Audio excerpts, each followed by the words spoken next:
কর্মীর খবর আছে হাজির চাঁদা হাজিম করে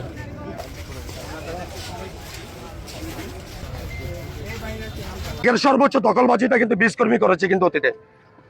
এখনো কিন্তু আমাদেরকে মার্কেটের কাউকে না জানিয়ে সর্বসাধারণের যেগুলি নিয়ে যাচ্ছে, এগুলি তো গরিব মানুষ, এদের আপনি দেখেন গা সর্বোচ্চ আছে যে পেটে রুজি রোজগার করার মতো কিন্তু ওই স্থানটা ভ্যান গাড়িটা, কিন্তু ওইটা তো আপনি নিয়ে যেতে পারে না। এভাবে আপনি নিয়ে যান, যদি আপনার কথা না শুনে, যদি উনি কথা শুনে উনি যদি অবৈধ হয়ে থাকে আপনি নিয়ে যান, সেখানে আমরা আইনকে সহযোগিতা করবো।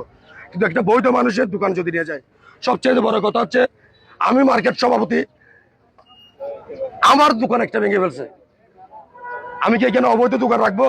দেখবেন আপনার গণমাধ্যম সভাপতিকে অ্যাটাক করা নাকি আসলে অভিযান? যদি আসলে অভিযান হয় আপনাদের গণমাধ্যমের একটি টিম থাকুক, আমরা থাকি একটা টিম, ফুডের একটি টিম থাকুক, সত্যতা ন্যায় নিষ্ঠার সাথে অভিযান পরিচালনা ওয়েলকাম।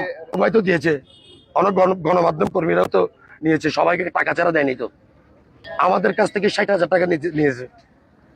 অন্য রাস্তার কথা পরে বলবো, টাকা ফেরত দিতে হবে না, এই টাকা তো বর্তমান সরকার দায় নেবে না।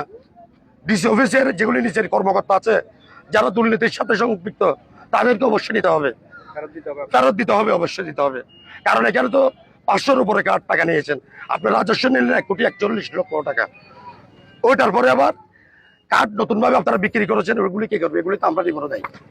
এগুলি ডিসি অফিসের ডিসি স্যার ব্যতীত বাকি যারা আছে তারা জনগণের সাধারণ কক্সবাজারের যেগুলি টাকা পয়সা নিয়ে কার্ড দিয়েছে টাকাটা ফেরত দিয়ে দেখ, আমাদের দরকার নাই তো। টাকা না দিলে অন্যথায় ওনাদের বিরুদ্ধে আমরা আইন আনক বা পারি বা যেভাবে পারি আমরা আমাদের আইনগতভাবে যেটা প্রক্রিয়া করার গণতান্ত্রিক প্রক্রিয়ায় আমরা এটা ব্যবস্থা গ্রহণ করতে চেষ্টা করবো।